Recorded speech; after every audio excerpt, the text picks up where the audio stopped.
I found out my fiancé proposed with his ex-wife's ring. When she confronted me at our rehearsal, I finally realized just how bad he really was. Every head turned as the church door swung open, and in the doorway stood a woman with the same piercing blue eyes as the diamond on my finger. The second I saw her, I knew exactly who she was. "Excuse me," she said. "I need to speak with the bride." Everyone in the wedding party turned to stare. My fiancé Derek went completely stunned. The woman walked down the aisle in jeans and a wrinkled t-shirt. She looked exhausted, like she'd been driving for hours to get here. "I'm sorry to interrupt, but that's my engagement ring," she said, pointing at my left hand. He never gave it back. The church went silent except for the sound of my heartbeat pounding in my ears. Derek's best man cleared his throat awkwardly. "I think there's been some mistake," I said, but my voice sounded hollow even to me. The ring suddenly felt heavy on my finger. The woman reached into her purse and pulled out her phone. "I have photos of me wearing that exact ring. Same inscription inside the band." She showed me the screen. There she was in a white dress, holding up her left hand to the camera. The ring was identical down to the tiny chip in the diamond I'd thought made mine uniquely special. Derek finally found his voice. "Jessica, what are you doing here?" So this was Jessica. The ex-wife he claimed had been completely unreasonable during their divorce proceedings 2 years ago. "Getting my grandmother's ring back," she said, her voice steady, but trembling slightly. "The one you promised to return 2 years ago." The inscription. I'd never bothered to look inside the band, but now I twisted the ring around my finger until I could see the tiny engraved words. J&D forever, not my initial, hers.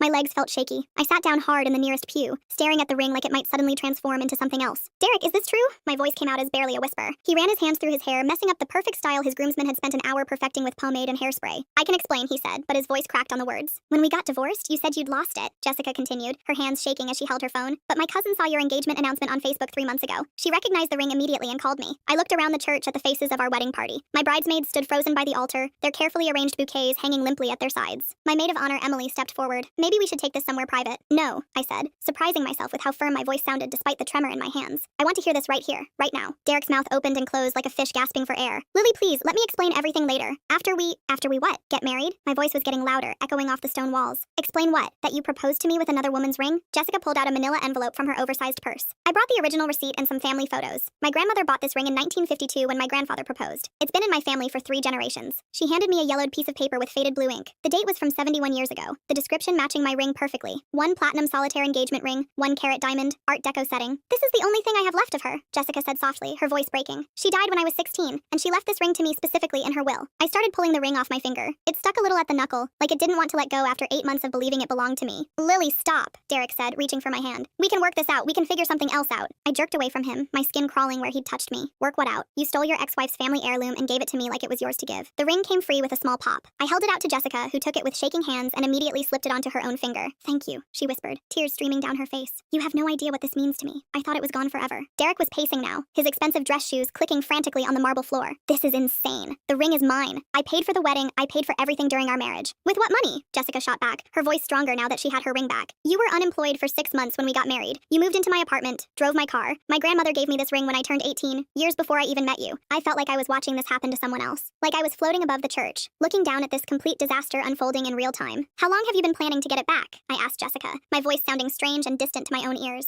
"I hired a lawyer 6 months ago when Derek stopped responding to my emails and letters. But when I saw the engagement photos on social media, I knew I had to try talking to you first. Woman to woman. 6 months. Derek had proposed to me 8 months ago on a beach in Santa Monica, which meant Jessica had been looking for this ring since before we'd even started planning our wedding. You've been trying to contact him about this since before he even proposed to me." Jessica nodded, wiping her nose with a tissue from her purse. "I sent him letters, emails, even tried calling his work. He blocked my number and had his assistant tell me he'd moved and left no forwarding address. My wedding was supposed to start in 18 hours. 200 guests had flown in from across the country. The reception hall was decorated with white roses and fairy lights. The photographer had already been paid half her fee. "I need some air," I said, walking toward the church exit on unsteady legs. Emily followed me outside into the parking lot. "Lily, wait, just breathe for a second." The late afternoon sun was bright after the dim church interior. Cars belonging to wedding party members who'd come early for rehearsal filled the lot. Derek's BMW was parked right next to my Honda, like a symbol of how intertwined our lives had become. "This explains so much," I said, more to myself than to Emily. Pieces of a puzzle I hadn't even known existed suddenly clicking into place. "What do you mean?" I thought about all the times Derek had been evasive about the ring, how he'd gotten genuinely angry when I'd suggested having it appraised for our homeowner's insurance policy. He never wanted me to take it to a jeweler. Every time I mentioned getting it sized or cleaned, he'd change the subject or say it would be too expensive to insure properly. Emily pulled a pack of cigarettes from her clutch purse. She'd quit smoking 3 years ago after her father's lung cancer diagnosis, but apparently this qualified as a 5-alarm emergency. "What are you going to do?" I didn't have an answer. My phone was buzzing constantly with texts from family members asking about rehearsal dinner details, parking instructions, and whether they should wear jackets to the ceremony tomorrow. Derek came outside 20 minutes later, after Jessica had gotten back in her car and driven away. His tie was loosened and his hair looked like he'd been pulling at it. "We need to talk," he said, his cologne mixing with the smell of cigarette smoke from Emily's emergency smoke break. I was sitting on the church steps, still in my navy rehearsal dress but with my heels kicked off beside me on the concrete. "I'm listening. It's not what you think. I was going to tell you eventually." "When? After we were married? After our first anniversary? When exactly were you planning to mention that my engagement ring belongs to your ex-wife?" Derek sat down next to me, careful not to wrinkle his expensive tuxedo. "I bought you a new ring. It's at home in my sock drawer, in the back behind my gym socks." This was news to me. In 8 months of living together, I'd never seen another engagement ring. "What?" "I ordered a replacement 2 months ago from the same jeweler who made Jessica's grandmother's ring originally. I was going to switch them out before the wedding so she could have the original back." I stared at him, my brain struggling to process what he was telling me. "So you were planning to give Jessica back a fake?" "No, the new one is exactly the same style, same setting, same everything. She would never have known the difference. It's not like she looks at jewelry catalogs for fun." The casual way he said it made my stomach turn, like Jessica's feelings didn't matter at all, like her grandmother's memory was just an inconvenience to be managed. "Derek, that ring belonged to her grandmother. It's irreplaceable. It has sentimental value that has nothing to do with how much it cost or what it looks like. It's just jewelry, Lily. A chunk of metal and carbon. It doesn't change how I feel about you or how much I love you." I looked at my bare ring finger. The skin was pale where the band had been for 8 months, leaving a ghostly reminder of the lie I'd been wearing. "If it's just jewelry, why didn't you buy me my own ring from the beginning? Why go through this elaborate deception?" Derek was quiet for a long moment, staring at his hands. "I couldn't afford what you deserved. You grew up with nice things. Your parents have money. I wanted to give you something beautiful, something worthy of you. So you stole it." "I didn't steal it. It was part of our marital assets when we divorced. My lawyer said I was entitled to half of everything." I pulled out my phone and Googled family heirloom divorce law, while Derek watched nervously. The results made his legal situation crystal clear. "Actually, gifts from family members received before marriage usually stay with the original recipient," I read from the screen, "especially items with sentimental value like jewelry passed down through generations." Derek's face fell as I continued reading. "It says here that inherited items are typically considered separate property unless they were explicitly gifted to both spouses." "You're taking her side?" "I'm taking the side of basic honesty and human decency, something you apparently don't understand." Emily was on her third cigarette, watching us from across the parking lot. She gave me a subtle thumbs up when she saw me looking, and I felt grateful to have at least one person in my corner. "What do you want me to do, Lily? Cancel our entire wedding over a ring? Disappoint 200 people, lose all our deposits, throw away 2 years together?"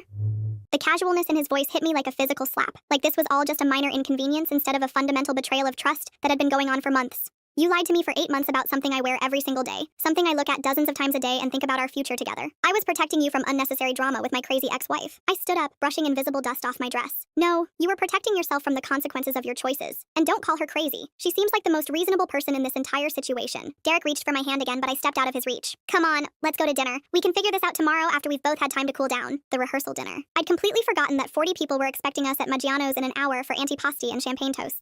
I can't sit through dinner pretending everything is fine. I can't smile and accept congratulations for a marriage that's built on lies. "So what? You're going to ruin our entire wedding over this? Make me look like a fool in front of everyone we know?" The way he phrased it made something click in my brain. Like I was the one ruining things, not him. Like his deception was somehow my fault for discovering it. "I'm going home," I said, picking up my heels. "I need to think about whether I can marry someone who lies to me this easily about something this important." I drove to my apartment in a complete daze, muscle memory navigating the familiar streets while my brain tried to process what had just happened. The wedding dress hanging in my closet looked like a ghost when I walked into my bedroom. My phone was ringing constantly. Derek calling every 10 minutes. My mom wanting to know why I wasn't at the restaurant. My sister asking if she should still fly in tomorrow morning. I turned it off and sat on my couch still wearing my rehearsal dress, trying to make sense of the last 2 hours. 8 months ago, Derek had gotten down on one knee in our favorite Italian restaurant and given me a ring that belonged to another woman. A ring with another woman's initial engraved inside the band. Every time I'd looked at it, every time someone had complimented it, every time I'd taken photos for Instagram or shown it off to coworkers, I'd been wearing a lie. I thought about Jessica's face when she'd seen the ring on my finger, the relief in her eyes when I'd given it back. How long had she been scrolling through Derek's social media, seeing her grandmother's ring on another woman's hand? My laptop was on the coffee table. I opened it and went to Derek's Facebook page, something I rarely did since we lived together, and I saw him every day. The engagement announcement was still pinned to the top of his timeline. Derek and me smiling at the camera in the restaurant, my left hand prominently displayed with the ring catching the candlelight. I scrolled down through his photos, looking for pictures from his first marriage. It took me 20 minutes to find them, buried deep in his timeline from 4 years ago. There was Jessica in a white dress at what looked like a beach wedding, holding up her left hand to show off the ring. The same proud smile I'd had in my own engagement photos. I screenshot everything, though I wasn't sure why. It felt important to document this, to have proof that I wasn't going crazy. There were dozens of photos from their wedding and honeymoon. Jessica looked genuinely happy, radiant even. Nothing like the unstable woman Derek had described to me. In one photo, Jessica was showing the ring to what looked like an elderly woman in a hospital bed. The caption read, "Grandma Rose got to see her ring at my wedding. She passed away 2 weeks later, but I'm so glad she was there." My throat tightened reading that. Jessica's grandmother had seen her granddaughter get married wearing the family ring, probably thinking it would stay in the family for another generation. My phone buzzed with a text from Emily. "Where are you? Everyone's asking about dinner. Derek looks like he's going to throw up." I typed back, "Not coming. Can you handle the explanations?"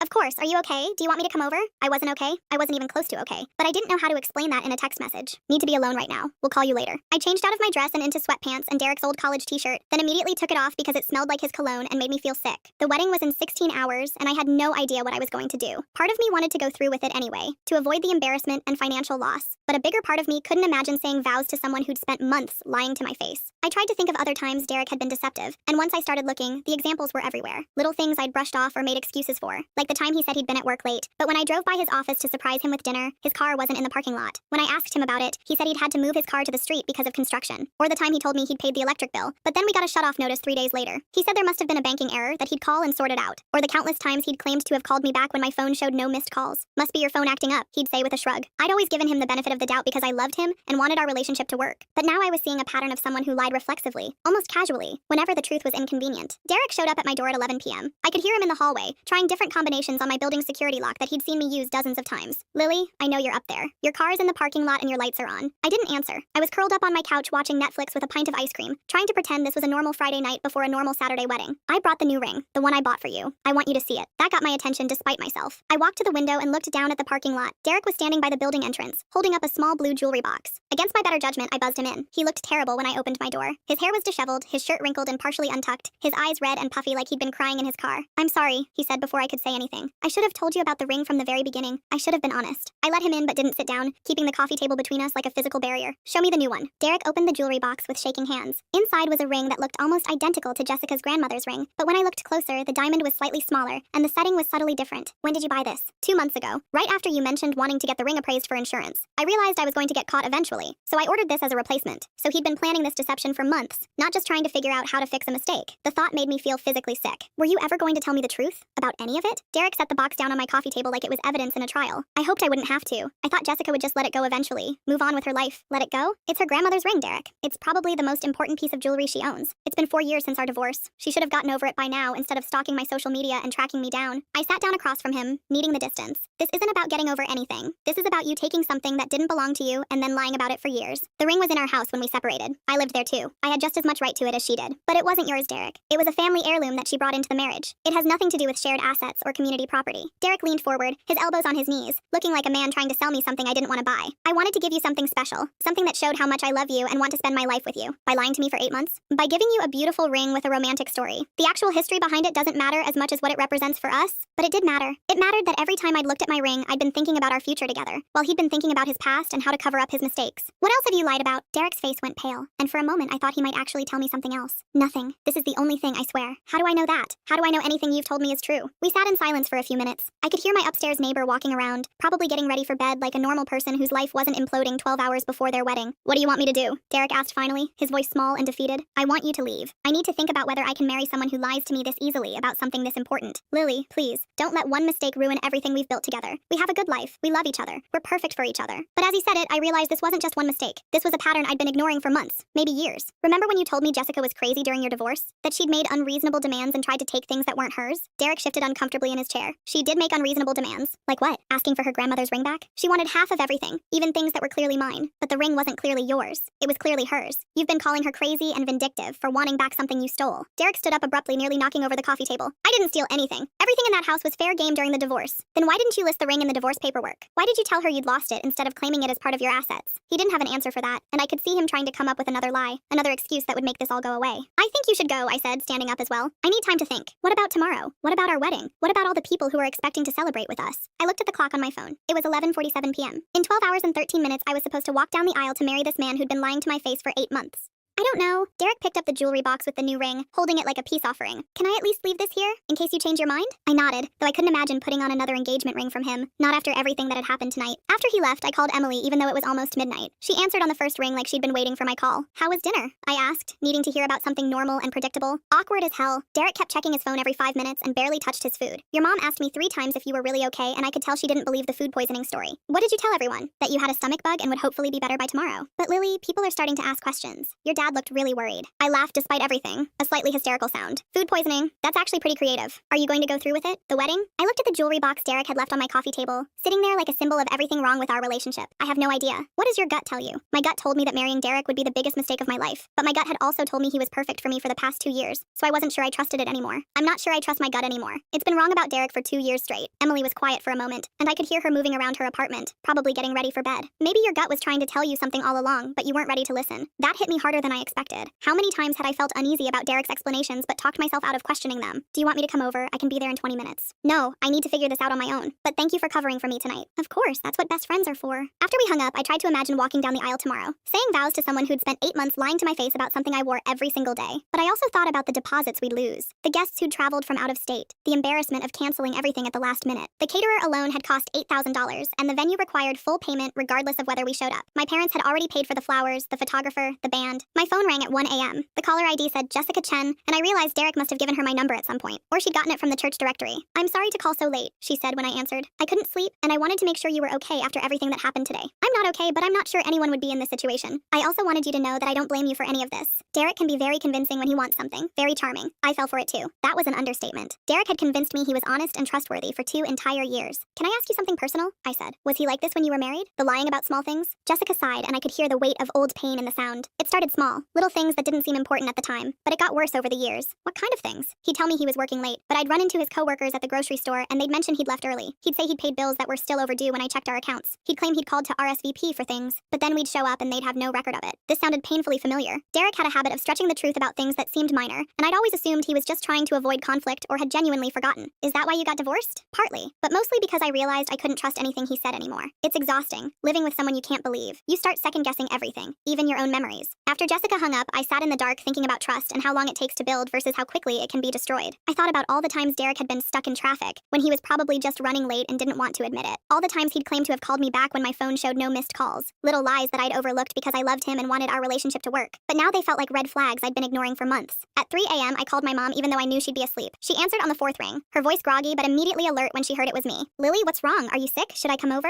Mom, what would you do if Dad had proposed to you with another woman's ring? There was a long pause and I could hear her sitting up in bed, probably nudging my father awake. Honey, what's going on? Why aren't you getting your beauty sleep before the big day? I told her everything that had happened at the church. The ring, Jessica's appearance, Derek's lies, the pattern of deception I was finally seeing clearly. She listened without interrupting, occasionally making small sounds of shock or sympathy. Oh, sweetheart, she said when I finished. I'm so sorry this happened to you, especially the night before your wedding. What do I do, Mom? Everyone's expecting a wedding tomorrow. We've spent so much money. People have traveled from across the country. What does your heart tell you to do? My heart was broken. My heart was confused and angry and hurt. My heart didn't know anything anymore. I don't know if I can marry him. I don't know if I can trust him ever again. Then don't marry him. But the wedding, the money, all the people who are expecting to celebrate with us. Honey, all of that is just one day and some money. You're talking about the rest of your life. Don't marry someone just because it's easier than canceling. She was right, but that didn't make the decision any easier. The thought of facing 200 people tomorrow and explaining why there was no wedding made me feel sick. I'll support whatever you decide, Mom continued. But don't sacrifice your happiness and peace of mind to avoid some temporary embarrassment. I hung up feeling slightly more clear-headed but still completely torn. I tried to imagine my life without Derek, and it was terrifying. We'd been together for 2 years. We had shared friends, shared routines, shared dreams for the future. But I also tried to imagine being married to someone I couldn't trust. Someone who lied so easily about things that mattered. Someone who would steal his ex-wife's family heirloom and then call her crazy for wanting it back. At 6 a.m., I made my decision. I called Derek first, knowing he probably hadn't slept either. He answered on the first ring, like he'd been waiting by his phone all night. Lily, are you okay? I've been so worried. I can't do this, I said without preamble. I can't marry you. What? Lily, please, we can work through this. People make mistakes. I'll never lie to you again, I promise. You swore to love and honor me when you proposed 8 months ago, but you were lying then too. That's not fair. I do love you. I love you more than anything. Derek was crying now. I could hear it in his voice. Part of me wanted to comfort him, to take back what I'd said and pretend everything could go back to normal. I know you love me, I said, but love isn't enough if there's no trust, and I'll never be able to trust you again. Please don't do this. Think about everything we've planned, everything we've built together. Don't throw it all away over one mistake. It's not one mistake, Derek. It's a pattern. It's 8 months of lying about something I look at every single day. It's calling your ex-wife crazy for wanting back something you stole from her. I hung up before he could argue anymore, before I could let him talk me out of the first clear decision I'd made in months. Then I called Emily. The wedding's off. Can you help me make some phone calls?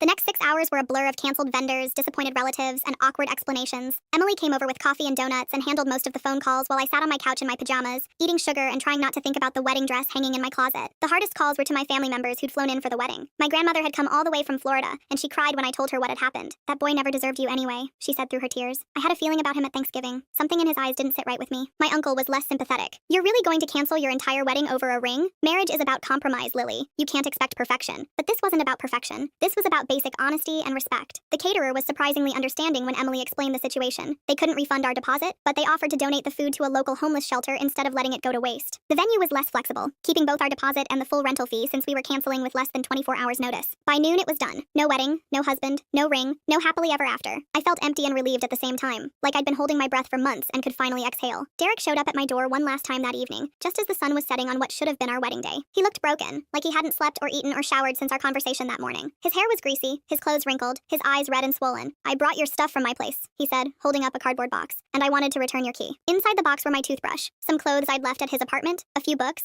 and the coffee mug I'd bought on our trip to Portland last year. It wasn't much, considering we'd been planning to merge our entire lives. "I also brought this," he said, pulling out the jewelry box with the replacement ring. "I want you to have it anyway, even if you never wear it." "Derek, I can't take that. It wouldn't be right. Please. Even if you hate me, even if you never want to see me again, I want you to know that I was trying to do the right thing eventually." I took the box but didn't open it. Couldn't bear to look at another engagement ring that represented nothing but lies and manipulation. The right thing would have been buying me my own ring from the beginning, or at the very least telling me the truth when you decided to propose. I know that now. I know I messed up everything good in my life. He stood on my doorstep for a few more minutes, like he was hoping I'd change my mind and invite him in, but I didn't. "I hope you find someone who deserves you," he said finally. "I hope you learn to be honest with the next person you claim to love." After he left, I put the jewelry box in my kitchen junk drawer without opening it. I didn't want to see another engagement ring for a very long time. The next few weeks were brutal. I had to explain to everyone why the wedding was canceled, and people's reactions ranged from sympathetic to judgmental. Some people understood immediately. If he could lie about that, what else would he lie about? My coworker Amanda said when I told her the story. Others acted like I'd overreacted. "It's just a ring," my cousin said when she called to check on me. "All marriages require compromise and forgiveness." But it wasn't just a ring. It was the principle behind it. It was 8 months of systematic deception about something that was supposed to represent our love and commitment. Emily was my lifeline during those dark weeks. She brought me groceries when I was too depressed to leave my apartment, listened to me cry about the same things over and over, and never once made me feel like I'd made the wrong decision. "You saved yourself from a lifetime of questioning your own reality," she told me one particularly bad day when I was second-guessing everything. "Trust is the foundation of any relationship. Without it, you have nothing." The worst part was the isolation. Derek and I had shared most of our friends, and after the breakup, several of them stopped calling me altogether. Either they believed his version of events, or they simply didn't want to deal with the drama. Marcus, Derek's best friend and former groomsman, actually had the nerve to call me 2 weeks after the canceled wedding. "Derek's really messed up about this," he said, like I was supposed to feel sorry for the man who'd lied to me for 8 months. "He made one mistake. Don't you think you're being a little harsh? Would you be okay with your fiancé proposing to you with another man's ring?" I asked him. "That's different." "How?" Marcus couldn't answer that, and we haven't spoken since. But not everyone took Derek's side. My college roommate Jennifer called me after hearing about the cancellation through mutual friends. "I always thought something was off about him," she said. "Remember at your housewarming party when he told that story about his college roommate? I later met the guy at another party, and his version was completely different." I did remember that. Derek had painted himself as the victim in a roommate conflict, but when Jennifer mentioned it, I realized there had been several inconsistencies in his story that I'd brushed off at the time. "I should have said something then," Jennifer continued, "but you seemed so happy and I didn't want to cause problems." It made me wonder how many other people had noticed Derek's tendency to embellish or outright lie about things, but had stayed quiet to avoid drama. I also started paying more attention to the stories Derek had told me about his past relationships. He described every ex-girlfriend as crazy or clingy or unstable. Jessica was supposedly vindictive and money-hungry. His college girlfriend was allegedly stalking him years after they broke up. Now I wondered if those women had simply been asking for honesty and accountability, and Derek had rewritten history to make himself look like the victim. 2 months after the canceled wedding, I ran into Jessica at a coffee shop near my office. She was reading a book at a corner table, her grandmother's ring catching the light as she turned pages. "Lily," she said when she saw me, genuinely pleased. "How are you doing? I've been thinking about you." "Better than I was,"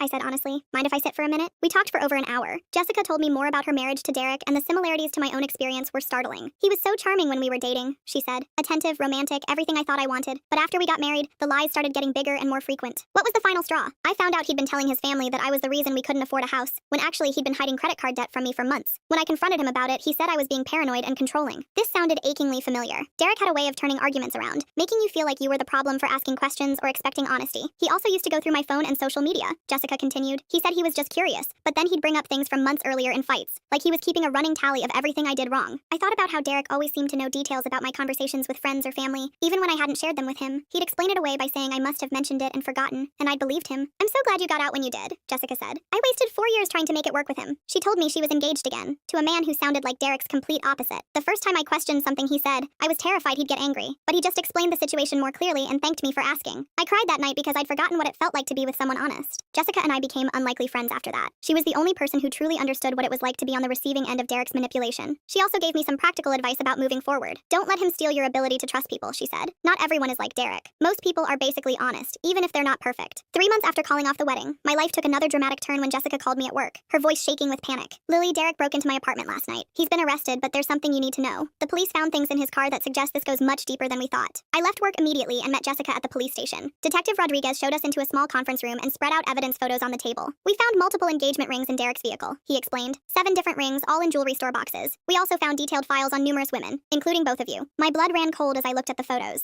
One ring was the replacement Derek had tried to give me, but the other others were completely different styles, clearly meant for other women. How many other victims are there? Jessica asked. We're still investigating, but we've identified at least 5 other women across 3 different states. The pattern is always the same. Derek presents himself as financially successful, proposes within 6 to 12 months, then begins asking for financial help with various emergencies. Detective Rodriguez showed us Derek's files, manila folders with our names on them, containing printed social media posts, financial information he'd somehow obtained, and handwritten notes about our personalities and vulnerabilities. Target, Lily Chen. Teacher, makes $58K annually. Parents have money. Recent breakup, seeking stability. Approach, marriage proposal, future planning. Target, Jessica Walsh. Marketing manager, $72K annually. Grandmother died recently. Emotionally vulnerable. Has family heirloom jewelry. Approach, sympathy, romantic gestures. Reading my own profile was nauseating. Derek had reduced me to a series of weaknesses to exploit and assets to extract. This isn't just casual dating that went wrong, Detective Rodriguez continued. Derek Walsh has been running a systematic romance scam operation for at least 4 years. Over the next few days, more victims came forward. Amy Morrison, a 24-year-old who'd given Derek $5,000 for his mother's cancer treatment. Rebecca Chen, who'd lost $12,000 to Derek's fake investment scheme. Emily Kim, whose family jewelry had mysteriously disappeared while Derek was living in her apartment. Each woman had the same story. Derek had seemed perfect at first, charming and attentive and ready for commitment. But gradually, he'd begun asking for money to help with temporary financial problems that never seemed to resolve. He told me his ex-wife was stalking him and he needed money for legal fees. Rebecca told us during a group meeting. I gave him $8,000 before I realized there was no lawyer, no legal fees, nothing. He convinced me to co-sign a car loan, added Maria Santos, a nurse who dated Derek between his relationships with Jessica and me. Said his credit was temporarily frozen due to identity theft. The car was repossessed 3 months later. The FBI got involved when they discovered Derek had been operating across state lines, using dating websites and social media to target women in different cities.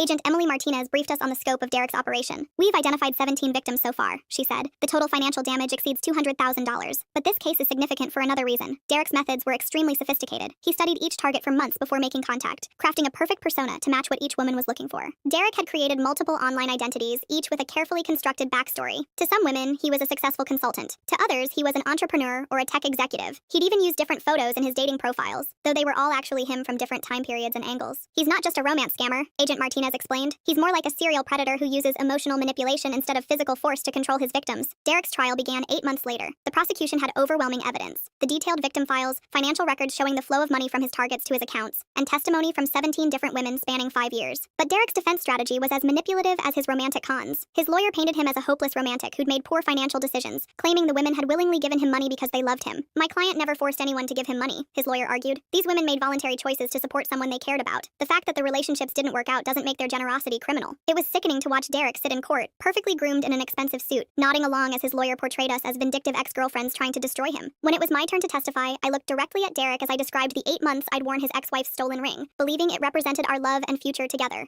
Derek Walsh is a predator, I said, my voice steady despite my racing heart. He studies women like prey animals, identifies their vulnerabilities, and manipulates their emotions for financial gain. He doesn't see us as human beings. We're just targets in his business plan. Derek's face remained impassive throughout my testimony, but I could see something flickering behind his eyes. Not remorse or shame, but calculation. Even sitting in a defendant's chair, he was still working the angles, still trying to figure out how to manipulate the situation to his advantage. The jury deliberated for less than 3 hours. Guilty on all federal charges of fraud, identity theft, and racketeering. Derek was sentenced to 12 years in federal prison and ordered to pay full restitution to all 17 victims. The judge made it clear that Derek's lack of remorse was a factor in the lengthy sentence. Mr. Walsh showed a complete disregard for the financial and emotional well-being of his victims, Judge Patricia Romano said during sentencing. His systematic exploitation of vulnerable women represents a particularly cruel form of predatory behavior that cannot be tolerated. After the sentencing, all of Derek's victims gathered for dinner at a restaurant near the courthouse. It was strange bonding with women who'd all been manipulated by the same predator, but there was something cathartic about sharing our stories without shame or judgment. I keep thinking about how close I came to marrying him, Amy said, raising her glass of wine. If Jessica hadn't shown up at your rehearsal, I might have been his next wife. And I might never have gotten my grandmother's ring back, Jessica added. Here's to Lily for having the courage to call off that wedding. But our relief was short-lived. Within weeks of Derek's imprisonment, strange things began happening to all of us. I started receiving anonymous messages on social media from accounts claiming Derek was innocent and had been framed by vindictive women. The messages contained personal details about my life that only Derek would know. Jessica found someone had been going through her trash and taking photos of her apartment building. Rebecca's car tires were slashed twice in her office parking lot. Agent Martinez called an emergency meeting to address what was happening. Derek has been using his limited phone privileges to coordinate a harassment campaign against his victims, she explained. He's recruited supporters online who believe his version of events and are now targeting all of you. Derek had somehow managed to publish a blog from prison, spinning his story as a cautionary tale about false accusations and vengeful ex-girlfriends. The blog gained a following among men's rights activists who saw Derek as a victim of systemic persecution. These women conspired to destroy an innocent man, Derek had written. They couldn't handle rejection, so they invented elaborate lies to get revenge. The real crime here is how easily our justice system can be manipulated by vindictive females. Despite being behind bars, Derek was still manipulating people, still finding ways to control and punish the women who'd exposed him. The harassment escalated when Derek's supporters doxed several of us, publishing our home addresses and workplace information online. I was forced to move apartments and change my phone number after receiving dozens of threatening calls. He's more dangerous in prison than he was on the outside, Jessica observed during one of our group calls. At least when he was free, he was only targeting one woman at a time. Now he's inspiring other predators to join his cause. But Derek made a crucial mistake that ultimately ended his influence campaign. He got too greedy. While orchestrating harassment against his victims, Derek had also been running a new romance scam from prison, using intermediaries to contact women on dating websites and solicit money for his legal defense fund. The FBI caught him when one of his accomplices was arrested with detailed instructions in Derek's handwriting, including scripts for phone calls and specific targets to approach. Derek's prison privileges were revoked, and he was transferred to a maximum security facility where his communications were heavily monitored. The harassment campaign against his victims finally stopped. 4 years after I should have married Derek Walsh, I met Marcus Chen at a bookstore where he was buying supplies for his high school biology class. "Excuse me," he said, reaching around me for a book on marine biology. "Sorry, I'm trying to make photosynthesis exciting for 15-year-olds. We started talking about books and teaching, and I found myself laughing for the first time in months. He had an easy sense of humor and seemed genuinely interested in what I had to say. When he asked for my number, I almost said no. The thought of trusting someone new felt overwhelming after everything with Derek. "Can I think about it?" I asked. "Of course," he said, and something about the way he didn't pressure me made me reconsider. "Actually, yes, I'd like that." Our first few dates were casual and low pressure. Coffee, a bookstore browsing session, a walk through the park. We talked about our jobs, our families, our favorite movies. On our fourth date, something happened that made me realize how much I'd grown since Derek. Marcus was telling me about his day, and some of the details didn't quite line up. Nothing major, just a small inconsistency about timing that reminded me of Derek's constant stream of little lies. The old me would have ignored it, made excuses, avoided potential conflict at all costs. The new me spoke up immediately. "Wait," I said, interrupting his story. "You said you had lunch with your brother at noon, but you also said you were teaching third period then. Your school has lunch at 11:30, doesn't it?" Marcus paused for a second, then laughed. "You're absolutely right. I'm terrible with times. I had lunch with him at 12:30, after my class ended. Sorry, I always mix up the schedule." It was such a small thing, but his immediate honesty and lack of defensiveness meant everything to me. No gaslighting, no making me feel crazy for asking a question, no elaborate explanation that raised more questions than it answered. "Thank you for being straight with me," I said. "Of course, why wouldn't I be?" That's when I knew I was ready to trust someone again. Not because Marcus was perfect, but because he was honest about his imperfections. We've been together for 3 years now. He knows the whole story about Derek and the canceled wedding, and he's never made me feel damaged or paranoid because of it. "You have good instincts," he tells me when I question something that doesn't feel right. "Trust them." Marcus met my family at Thanksgiving, and my mom pulled me aside afterward to tell me how much she liked him. "He looks at you the way your father looks at me," she said, "like you're the most interesting person in the room." It's different from how Derek used to look at me. Derek's attention had felt possessive, like he was cataloging my reactions for future use. Marcus just seems genuinely happy to be around me. Last month, Marcus proposed. Not with a stolen ring or elaborate lies, but with a simple, honest conversation about our future, and a ring he'd chosen specifically for me. "I love you exactly as you are," he said as he got down on one knee in our living room. "I want to build a life with you based on trust and honesty and mutual respect." I said yes without hesitation, and this time I knew exactly what I was saying yes to. We're planning a small wedding for next fall, just family and close friends, focused on the commitment we're making rather than the production we can stage. The ring Marcus gave me is beautiful, but more importantly, it's mine. Chosen for me, bought for me, given to me with complete honesty about its history and meaning. Jessica will be my maid of honor, wearing her grandmother's ring as she stands beside me at the altar. Sometimes I think about the alternate timeline where I'd gone through with marrying Derek, where I'd spent years questioning my sanity, making excuses for his lies, slowly losing pieces of myself to keep the peace.